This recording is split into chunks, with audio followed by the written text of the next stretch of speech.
Well, hi, buddy, and welcome. This is Aquarian Media. We're simulcasting. Theresa J Morris will tell you where you can find this recording on her networks.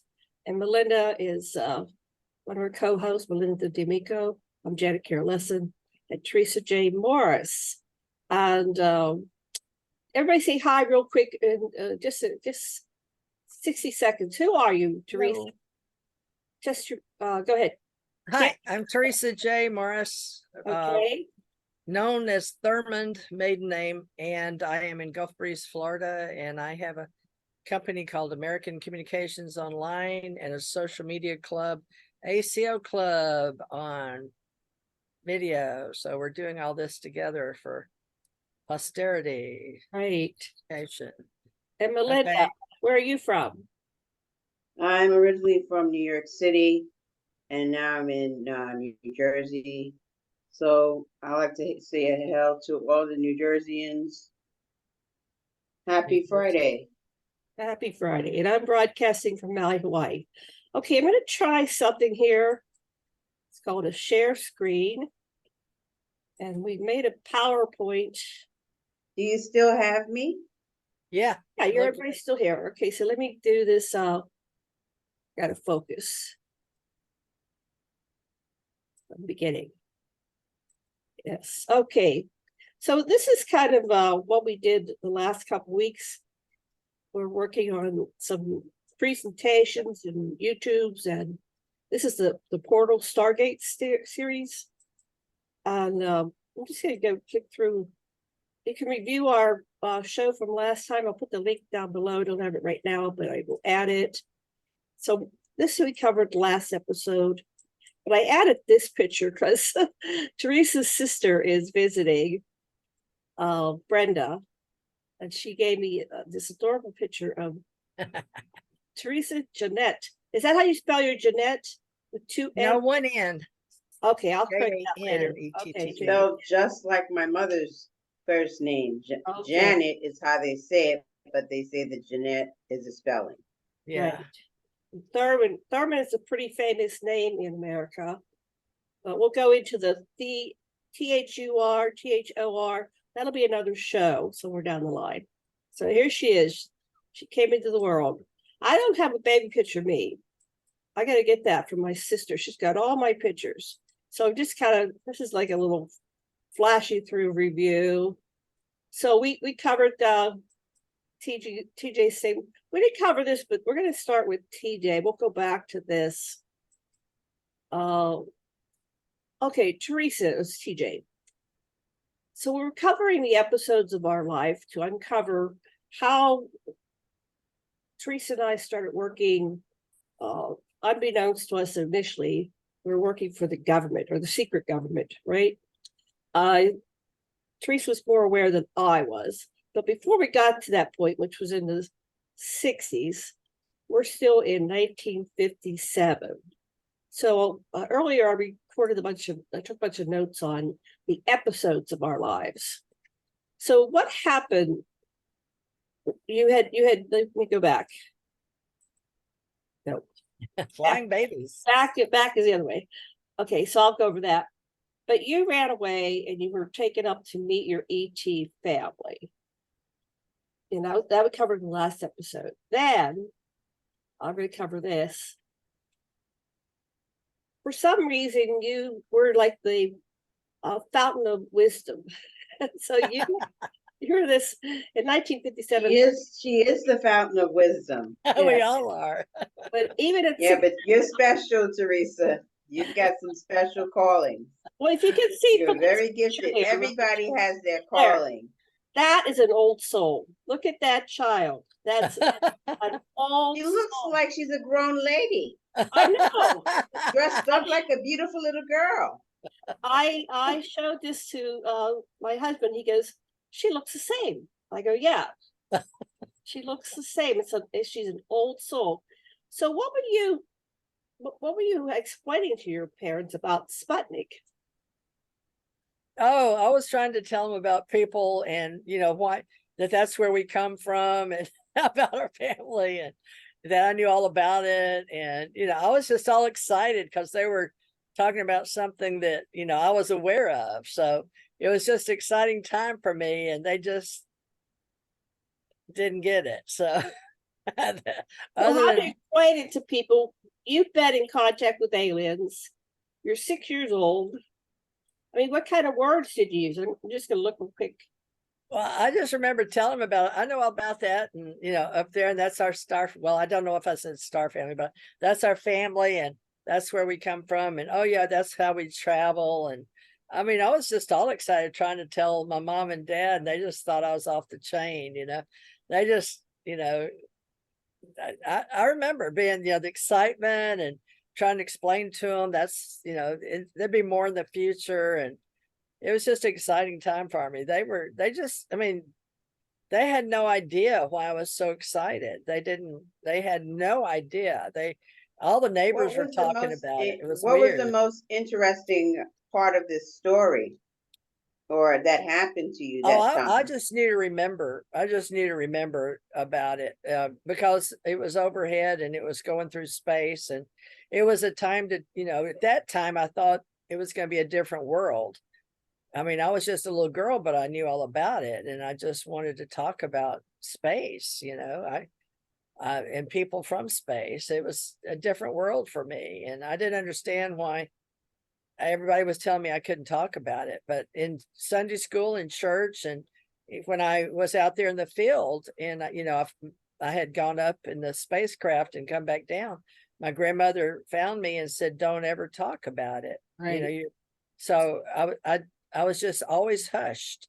So it was like a secret. So the Yeah, people, that's it. That's really in interesting, because I think I would have had the same reaction from my family had I told them this, that, and the other, like the different details that you brought into it. And the more that you saw and it was experienced doing it, you could share, you know, verbally. You know, they thought maybe you wouldn't want to share that because, you know, people could take it for situation or whatever they think, and it's yeah, not the right way to think. So I would see that be very common reaction from family that you start sharing it with. I had a similar thing. I was watching with the family. We had a family room with a television in it, and all these spaceships were blowing up, and I watched one after another blow up. And this was in the 50s, and they were just still trying to get things launched. And I'm not sure that even the United States got a Sputnik up there, but what we were, I don't know what ours were called, but I don't think we had a first satellite up. Anyway, I turned and looked at them, with my brother and sister, and I just was shocked. And I said, "What? You mean we're not in space yet?" Because I had already been in space. I had already been on board ship. And I was Wow. just like so shocked that and I just started crying. They couldn't Mhm. they couldn't stop me from crying. I was just sobbing. And so yeah. How old were you then? In 57 I would have been 3. four, But I was three, think I was about 4, or yeah. 3 or 4. Oh, you're I had been very quite little. a year, but I thoroughly thought we were in space already, because Wow. go back. I'm having a little bit of sinus problems today, so it's difficult talking. Sorry. Yeah, I would have been turning 6 December Right, 57. right. So you'd been about 3 or 4, About right? 5 when this actually happened. Mhm. Okay, whoops. So let me go back real quick. So I had been on board the ship in 58. So it was somewhere after that. And I'll come back to this later. I'm gonna have to mute and try to clear my sinuses here. Sometimes my neighbor burns, and then my sinuses get I up. see what you've got. One flipped upside down. They can look in reverse like they're an illusion, but they're Oh, actually floating cities in the sky is what people have seen over in China. And they don't know what kind of illusion or holographic. So there's all kind of talk about that in our world and our community, folks. So what I we claim discovered, the alien contact what I organization. discovered is they actually would land like on a mountaintop, City, yeah. and they come complete with their whole city. There's stories of how overnight, a castle appeared, like a whole castle. Yeah, I'll just be inside a huge, huge cloud. And they have they just lower it down to the earth. They have a shield when they're in space, so they have atmosphere. And they come here, they land. And that's probably what happened with Camelot. That's why we can't find Camelot, because it took off again. Well, there's a theory. And We may have a lot of theories that people will latch on to, and you just So have we'll to go do your into own that. research. we'll go into that further, but that's what I got from my interactions with aliens and my download. But I'm gonna have Theresa do an episode. Okay, we're gonna mute for just a minute. So Theresa, you go and tell this story about your near-death experience, your first near-death experience. Oh, you want me to talk about 58? I see. Yes. Oh, okay. You need to take care of your sinuses. Yeah, All I'll be right back. Well, all right. Well, she found some nice pictures to go with it. But the reason this is important, folks, that are into our different world of the paranormal, if you will, and the spiritual community is we support alien civilizations exist. But how I got into it was all these different things that happened to me that I was told to keep quiet all these years, and we're assimilating them all into a story that makes sense to us because we experienced it as experiencers. So mine is when I died I had hepatitis, and I had a near-death experience, an out-of-body experience in the hospital with St. Francis Hospital. I'd been in the second grade, and they had to bring my, in order for me to get through the second grade so I wouldn't fail because I'd missed so much school, being terribly sick with hepatitis. They said I nearly died, but since I had an out-of-body near-death experience, I saw people over me. And it was when they had come and I think in 57, 58, they had just started learning about the dialysis machines. And as it goes, I was very, very sick. I turned as yellow as those stairs there. And I was pooping as white as the white in that picture. That wasn't normal. In other words, I had complete liver failure. So I wasn't going to live without a liver. And they don't know how I got hepatitis, but it actually shocked my system so bad they couldn't bring me back. And it was several months, 3.5, 4 months, till finally I was just gone. And so they had brought up this dialysis machine from New Orleans. If you've ever seen a dialysis machine, it cleans your blood. And they were just getting them, I guess, or learning about them. So they tried it on me and it helped. But it also took me out of body. So I passed, okay, during that time. And that's when I saw two angels above me, like the little girl sitting there. But there's a light like that and two people, two beings. And psychically, my parents they were in the room crying and everything because I wasn't responding on this. I was hooked up to that machine that took your blood out and put it back in. I've seen my daughters on them and my husband on them. I understand them now as an adult, but it's pretty hard on your system cleaning your body, especially it was just coming out in 57, 58. So it's hard on my body. So my spirit left, and the beings that talked to me psychically, they told me, you're going to be okay. And as you know, you're going to do great things, which we all hear.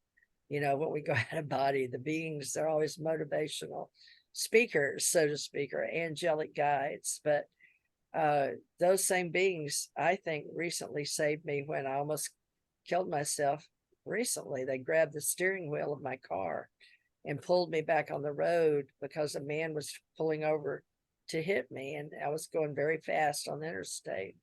But those beings are there, and it seems like they only come. I never see them any other time except during trauma. So they're there if it's not our time. There's some help. These higher beings that we're attached to, angels, angelic ones. You can say your own soul your spirit guide, your angel, your God. Some maybe think Christ himself, but anyway, there's a part of us that is very, very special. And these beings are guides and they guide us. And I feel like they're always there, and it's important to know. And many, many people like me on the planet are just at peace with the fact that we can go and come back and talk about dying. And I've had this happen several times. So we're weaving this into our story.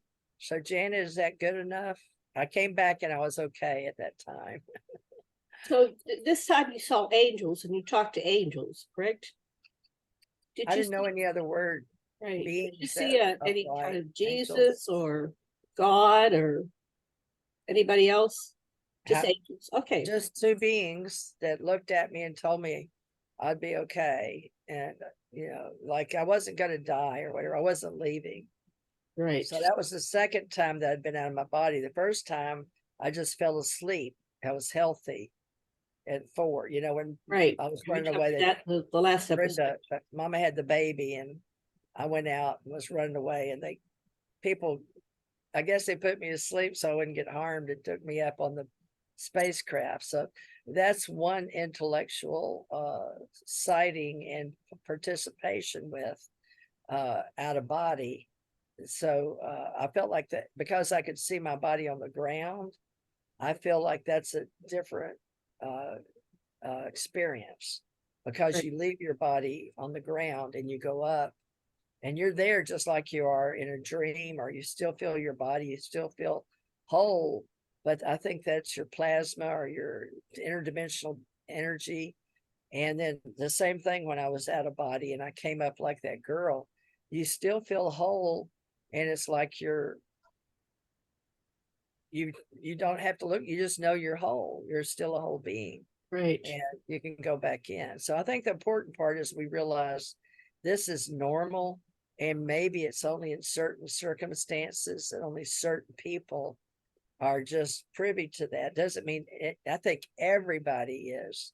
I just think that it depends on what experience you have. Maybe you get in trouble, maybe you get in trauma. At that time, I was running away from home the first time. This time, I was dying.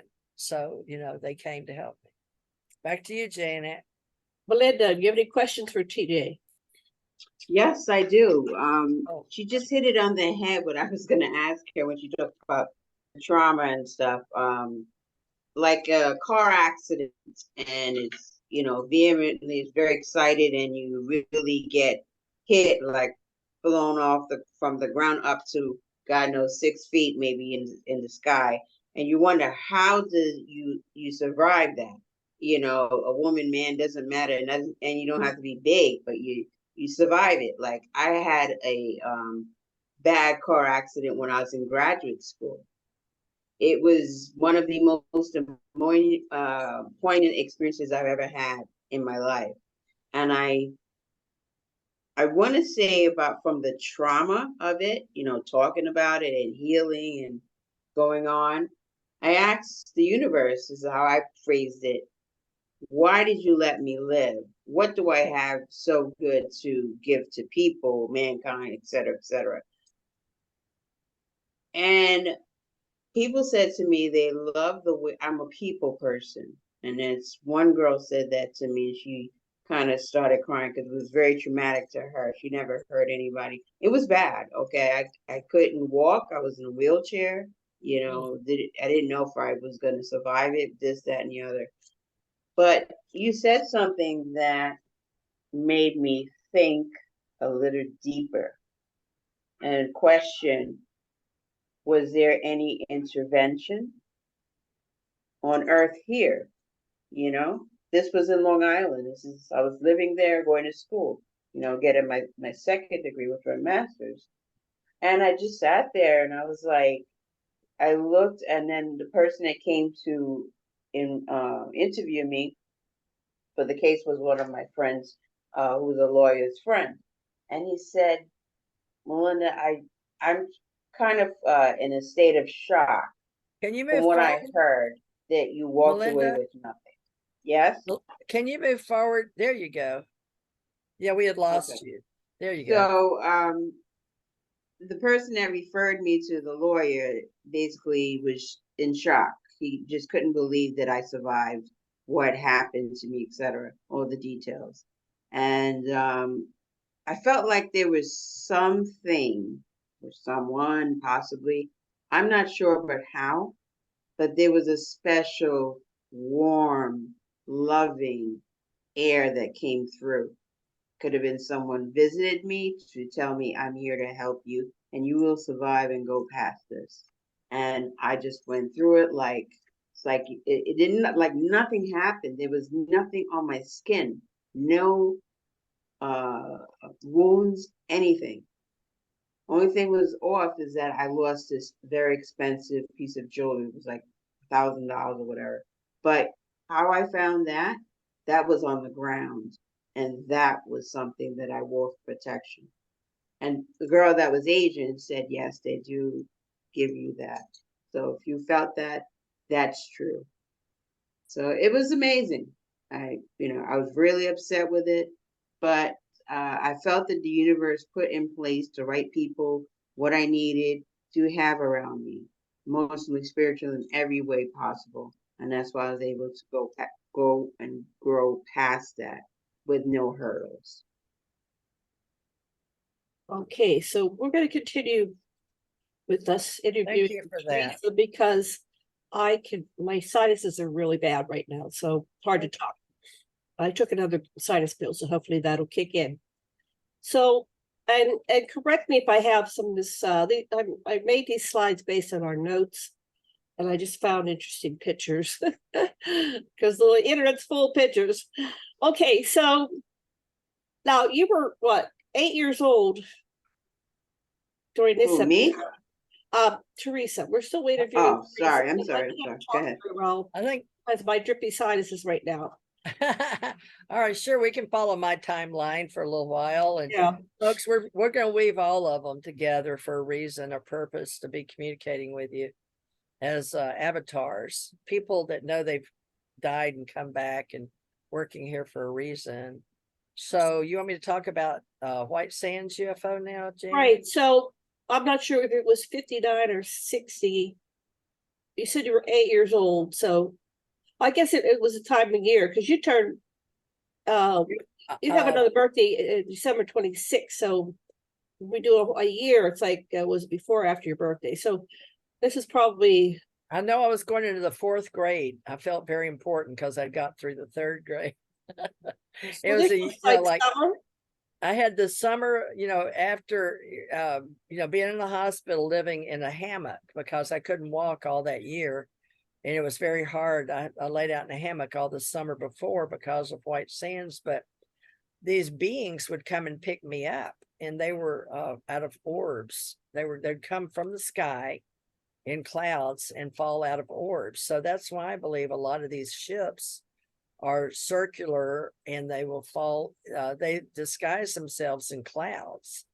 And so sometimes you'll see clouds with clouds, and then sometimes you can see clouds by themselves, and they look really uniquely different. So some people, if they've had experiences, start learning to pay attention to those clouds. And I did as a little girl. And I couldn't walk into the house from this red hammock. My grandmother, it was redder than, the burnt orange, but it was because I couldn't walk.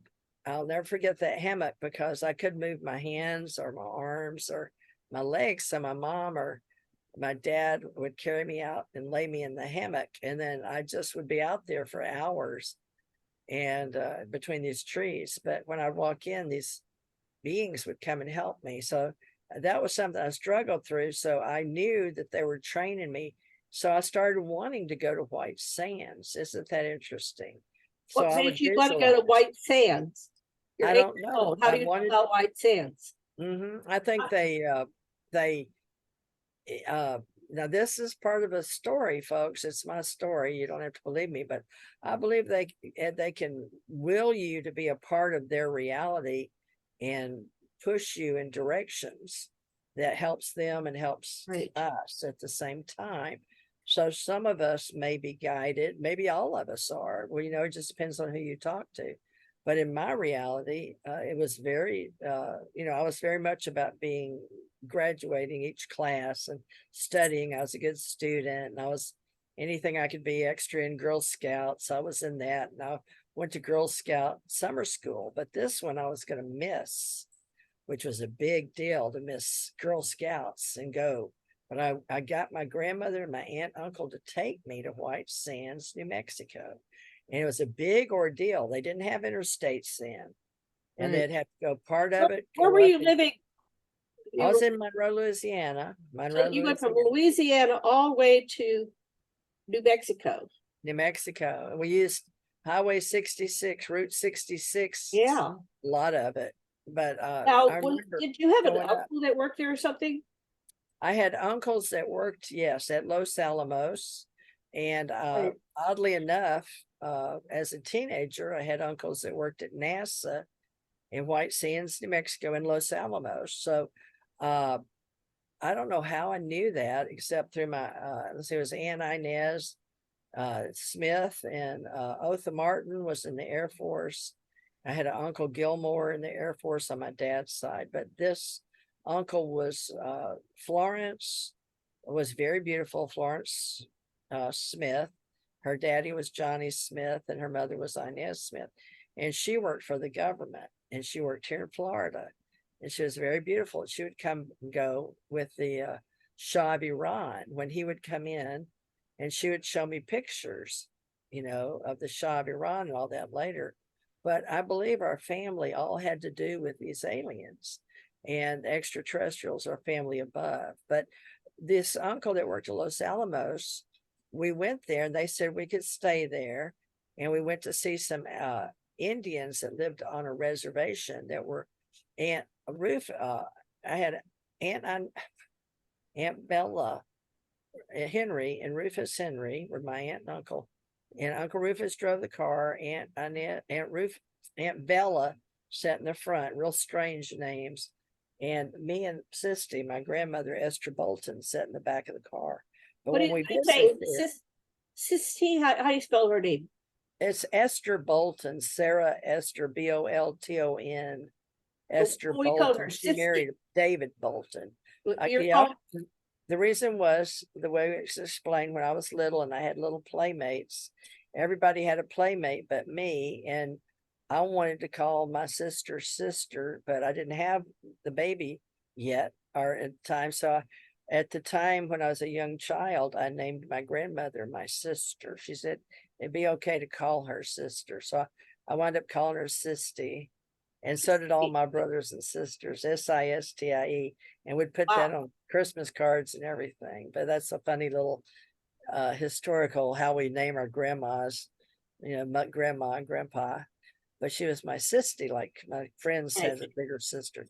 But anyway, we all went, and then he took us to the Bat Cave, Carlsbad Caverns. That was the cover. To go to Carlsbad Caverns, and we walked down there. It was miles down. I forget how far down. And then we sat in the evening and watched the bats come out. But the important part was when we went to White Sands for a picnic, like the next day, and uncle that there was two uncles, one on the Indian reservation and one that worked for Los Alamos, two of them. And so the one that worked for Los Alamos took me and all of us. And when we went over to White Sands, it's White Sands. It's a park with white sand dunes. You can learn about White Sands outside Los Alamos. And when I went to the white sand dunes, these beings put my cousin to sleep because we were all three climbing tall sand dunes, having fun, rolling down and just, sliding down and getting up on top of the white sand dunes. And all three of us finally got on a really tall one. I mean, a really tall, like bigger than a hill, a real tall sand dune. And that's when the girl, she was probably 13. He was about 10. I was about 9, thanks. And she said, look, a flying saucer. And it came over us. I mean, it was coming towards us. and it sort of like got big because that's, you coming to you and it sort of spread out. And then as it went over, I watched it come down and into a valley like this one sitting there, and it set down. And I told him, come on, let's go down there. Let's go. And I was all excited. I was really excited. Let's go. Let's go. And I touched them and they were asleep. And I couldn't wake them up. It was weird.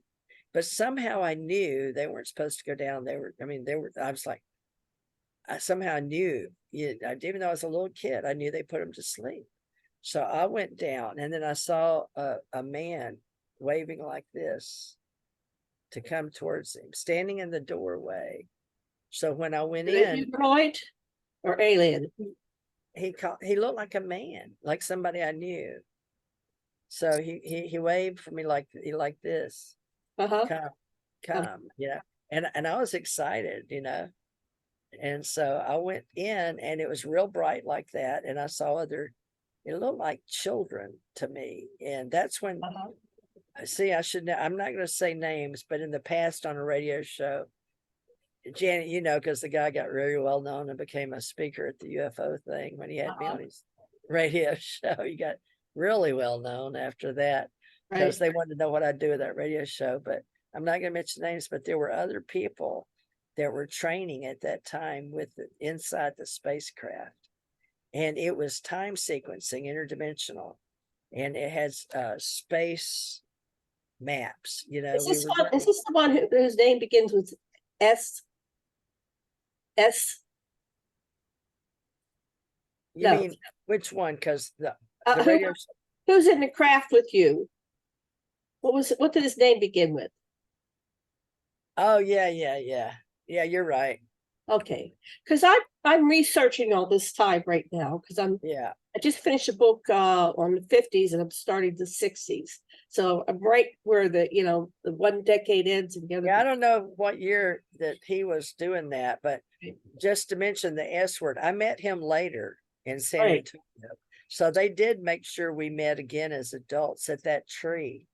A tree. So that's what happens. They have you meet sometimes, like when you're children, and then they interact, meet each other when we're adults. And when you meet them later, you go, boy, you're familiar. But I've had a couple of relationships. And once I got looking at their pictures, like when you get to know somebody, it's like, hey, look at this picture when I was a kid. And then I would see the picture and my mouth would drop up and I go, that's how I know you. That I saw you when you were that age. Yeah. We were on board the ship together. Well, that's when you go, you're crazy. But it's like, no. Well, you don't want to admit it, and you don't want to come forward with it, especially as a child when you're told all that stuff is hoopla or, we don't talk about angels. Right. Can't talk about angels or ghosts or heaven. Heaven and hell. Ghosts are demonic, and you're going to go to hell. So there's all these things to stifle us, so we're not able to present our personal truth. But yeah, when you say, and I've had some other people I've interviewed, they said, yeah, right there, Melinda. I met so-and-so, I met a president, I met a congressperson, they meet famous people on board ships. And then later, when you try to tell it to somebody else, it's like, oh, you're crazy. But I've heard this, dozens of times from contactees experience. And so time went by, and I can't tell you how much time, but maybe 45 minutes or so, because the people came and looking for us, and we'd been gone a long time, Right. So I just assumed that was a normal thing that you do, and let me off, and I walked back, and they woke up, and we went back down. It's no big deal. So they except we just talked opened about the door and you walked out. Or did they beat you down? No, I mean, they just, at the door opened up and I came back out. So okay, it's different in there. They have interdimensional, it's a different world. And when you go into the spatial area is big, but it can change too. Right. So it's often bigger that. inside the craft always than what it looks like externally. That happens all the time. And you go, how's that? Look at this thing, it's tiny. How is that possible? Inside this thing, it's like as big as a hangar. When you're looking from outside, it's like 30 feet across. It doesn't make sense. But so I have a question because of I just watched Oppenheimer. At the end of Oppenheimer, which took place at Los Alamos, White Sands, they said, what are you going to do with the, the town that was built? And Oppenheimer said, well, let's give it back to the Indians, which you talked about, the Indians. And they said, no, we have other plans. So apparently it kept going. So that was the end of World War II was in 45. I don't know what year Oppenheimer left that experiment. So then your uncle or something was recruited to go work at White Sands.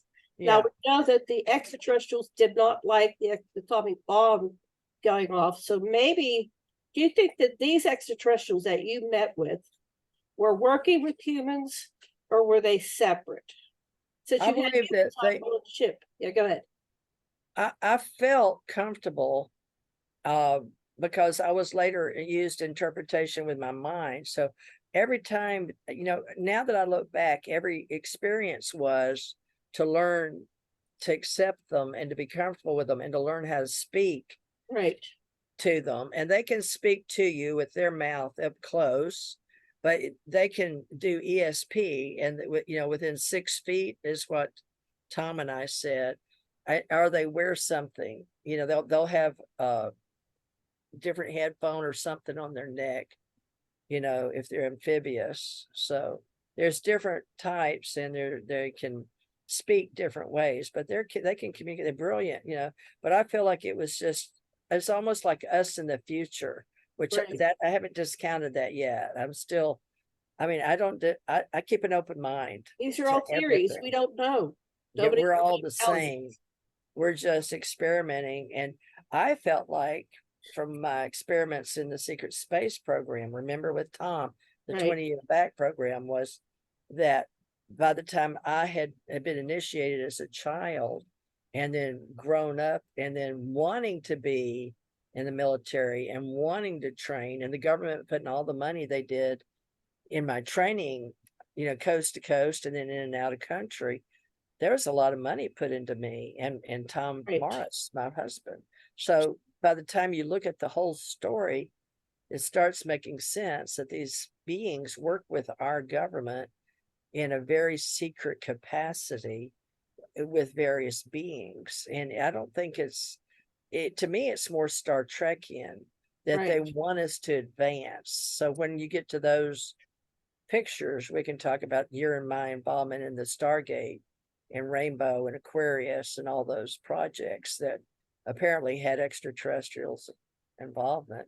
Yeah, I But want to have Melinda a meeting asked, privately to get more of the episodes, because I'm trying to put this in chronological order. I know we've talked for the last 10, 11, 12 years now, and we keep bouncing all over the place, but I'm that's what organizing it. Like, trying to get I it used to be a organized. librarian, right? So my Yeah, librarian. we're the librarians Yeah. we're avatars, but we're also here. We're called actually all of us are readers and writers for a reason, but yes, we're Right. historical human Homo sapiens sapiens, and part of our job is to protect the ancient wisdom of the past, but accept new thought teachings. And I think that's the loop we're in, is accepting both ancient So wisdom and your new thought uncle wasn't teachings. on board the ship or anything. He was still outside looking for you. So the humanoids you saw, they could walk amongst us without Oh being. yeah, look Uh, just like us. I they mean, don't have 5 fingers. oh yeah, there's one group highly advanced from another universe or galaxy. I don't know which, because I wasn't told. I just told the upper quadrant, above the Milky Way and above ours, remember? So that's a Right. part of the universe, and the universes can interact through like black spinning holes, right? It's like a window into a universe, but we don't know because we're not allowed to go in the black holes. Right. So the knowledge we had is we used wormholes that we created, and that's why we would put, we'd have like in Atlantis, and we'd have 12. We always had 12 in our groups, humans, and Right. we would work our minds together as empaths and psychics and the Psi Force, and we would create these places to other worlds, and that's what we were doing in our Were they Stargate like program. Stargate? When I met you. Yeah, that's when I Okay, when I Stargate? met you. That's Yeah. what we were doing. We were training psychics you got involved in the almost table tapping or just getting where you could control telekinesis Well, and we were energy. doing remote viewing, but that was You were doing remote viewing going too. into the 90s. So let's stay in the 60s right now. Okay. But okay, but these are previews. So people come back. We're going to cover all this. It's going to take us weeks to get through all this. We're going to do as much detail as we can. So you so did they take off in the ship or you just went inside the ship? Did they go in off the Well, they took off.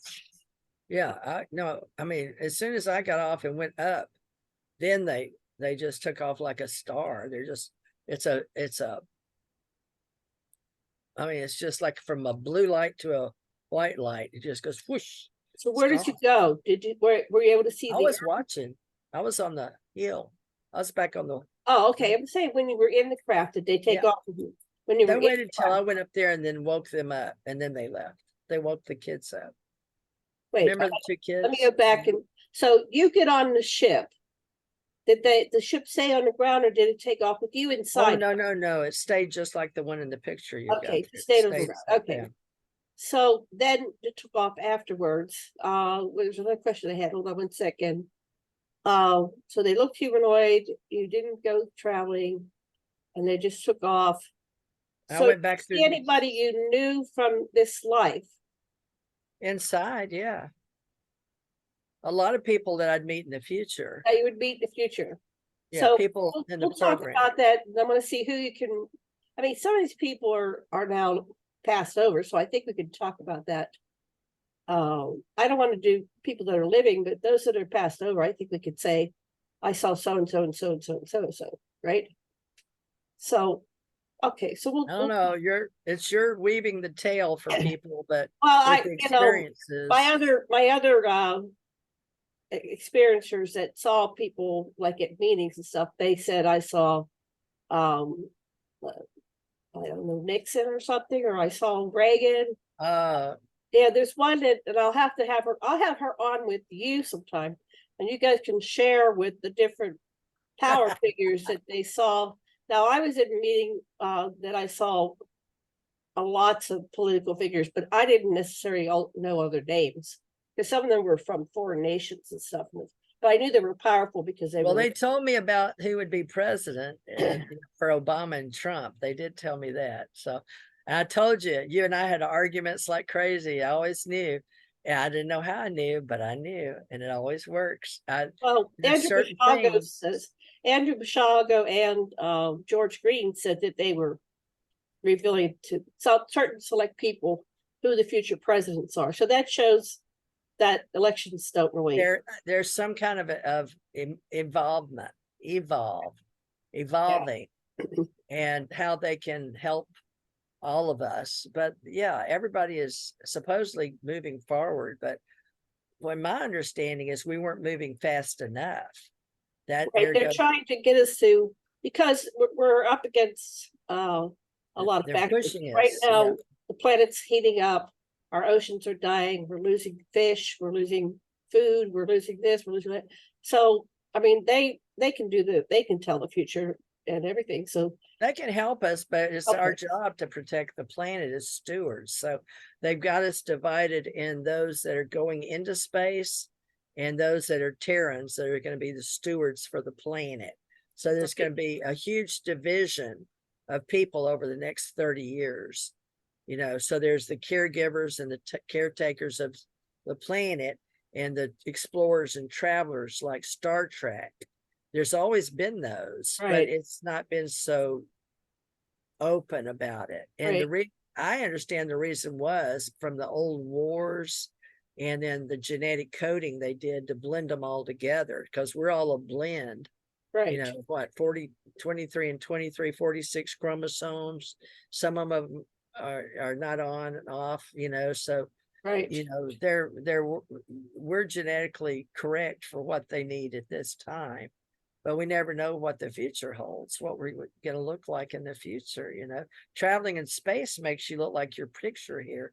You atrophy really quick. Ask anybody that's been up in space. Right. You Yeah. become very thin and very weak. Your muscles can't operate. So So it'd we're be not made optimal for to that. settle another planet rather than keep a species in space. We have to evolve. So Right.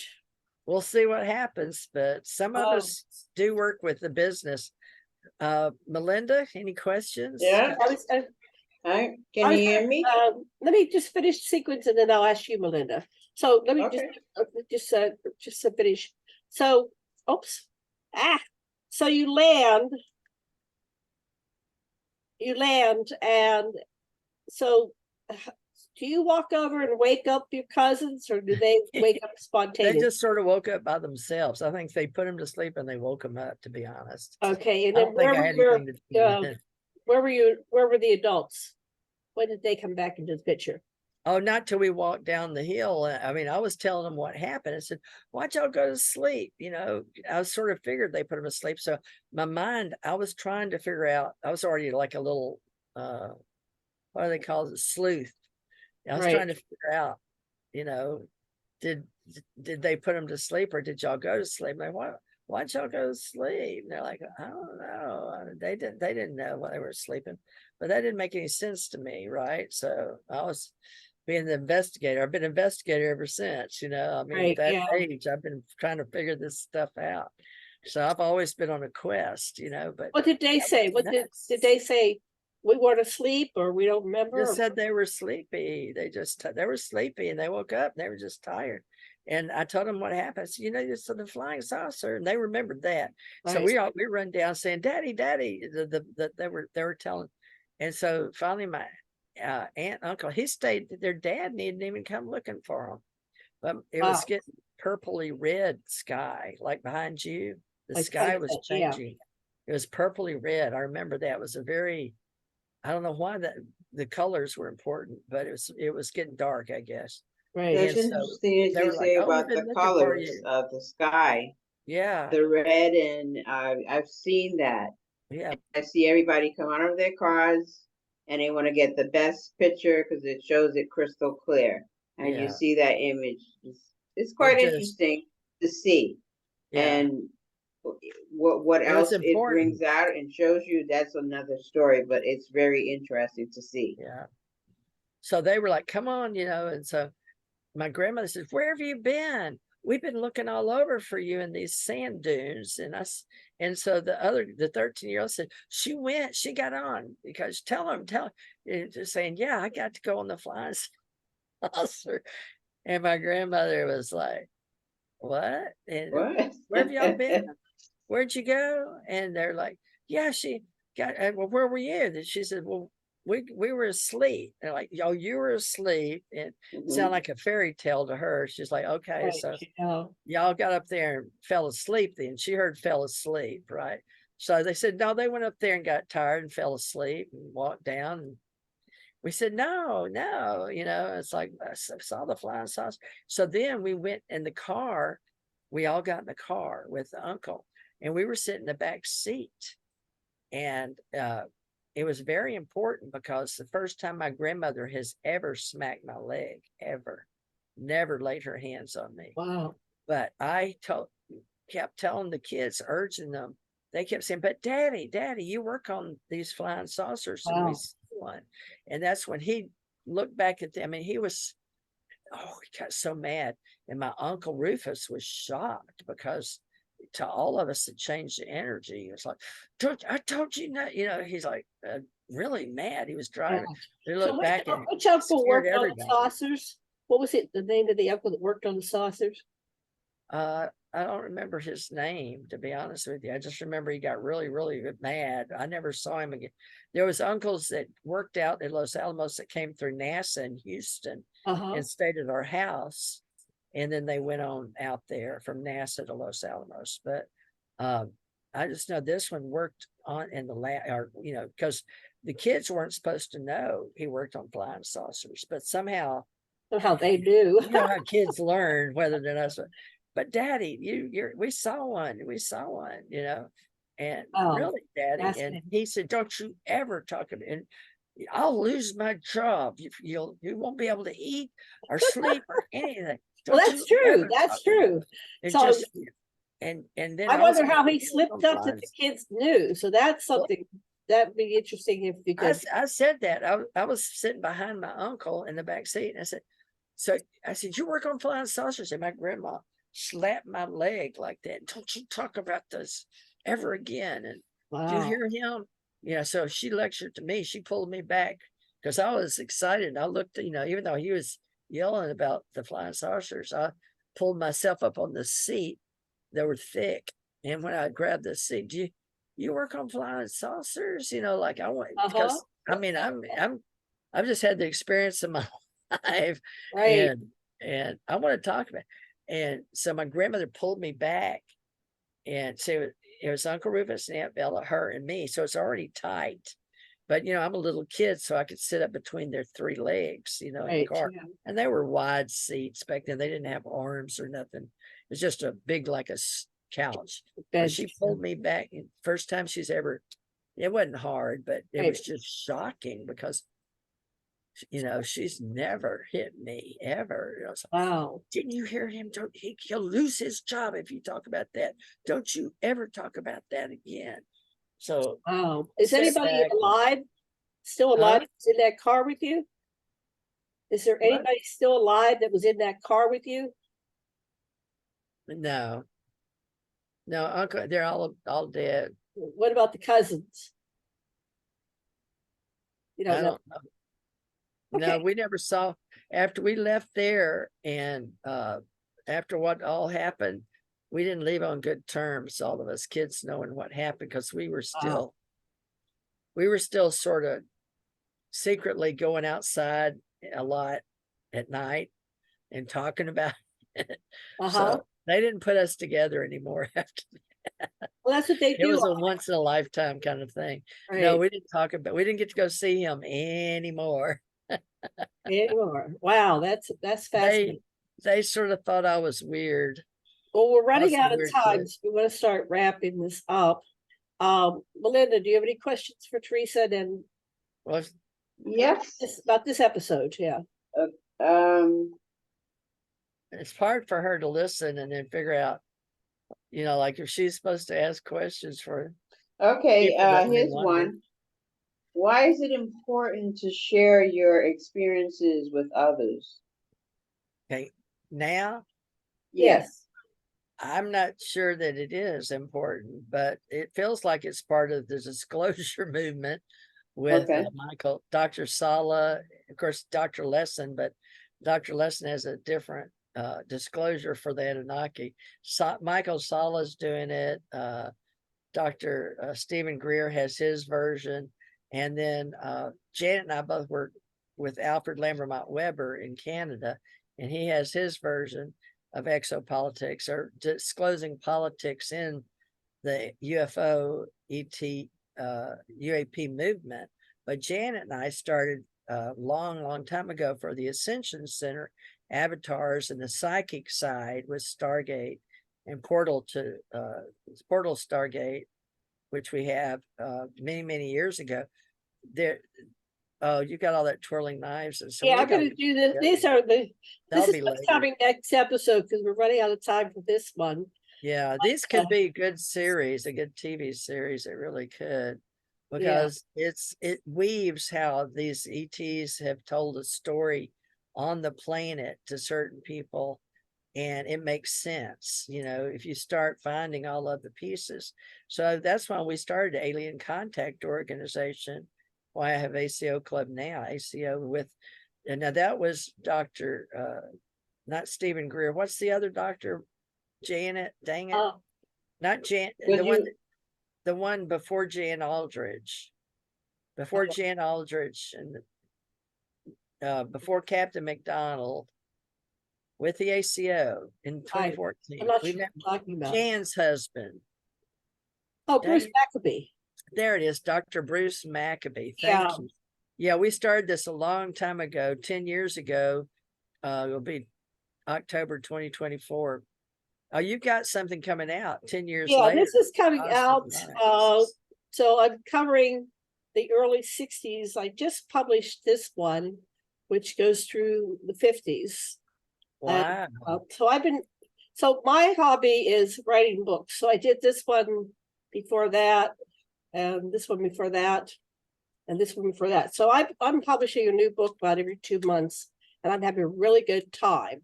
Wow, they're Working on beautiful. a design for the cover Very for talented.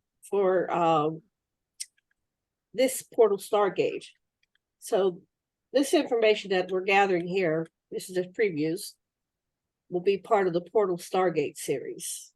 Nice. I suspect that once we get all this together, it's going to be maybe 1 to 4 or 5 books. It's going to be because we're unpacking our lives. I'm 65 and Teresa's, what are you, 72? It's hard. It's very hard to We're memoirs. going through this, and we're weaving the true stories because Yeah. see, when I should put this one by the satellite. We're not in space yet. This is where I was so Isn't it funny shocked. Oppenheimer came out? Isn't it funny too that the I movies and that Ithaca, that Project Ithaca came out, what, 4 years ago or something? I don't even know when it came out. We totally missed it, but it was sort of gory and dark. But I think the point was we can create our own reality and make it seem very, very dark. But on the other side, we were just trying to create wormholes to get from one place to the another. two of us, People are trying to get home. in There's this whole movement, there's so many people that are dark. And I'm trying to understand it. I'm trying to wrap my head. I'm not judging or criticizing, but some people they have negative experiences. Now, you and I both have had very uplifting. good. Like you said, you were excited. Every time I was in a craft or involved, I was You excited. get energy. Yeah, I was it's energized. positive. I was floating I was walking on air. I was like, oh, who can I tell? Oh no, I can't tell anybody. I could barely sustain, hold They don't my. even know what you're talking about. And if the adults figure it out, they think you dreamed it or you imagined it. So Melinda, the reason it's important, I think, is because now I call it the Ascension age, and I've written several books, Melinda, about this in the future, but I didn't know what or how I was going to write it. So I started years ago, August 2007, for the UFO Digest in Canada. I had a publisher in Canada, and he brought a lot of people together. He's dead now. It was Dirk Vanderploeg of the UFO Digest, and he brought me shocking. Kevin Smith all on the his people radio show. That we have, so many people. we've worked with these people for so many 30, years. 40, Don 50 years. Berliner. So many of them are gone now, and I think that's why, for me, it's important. Real investigators. Yeah, we have real to get true the story out, researchers.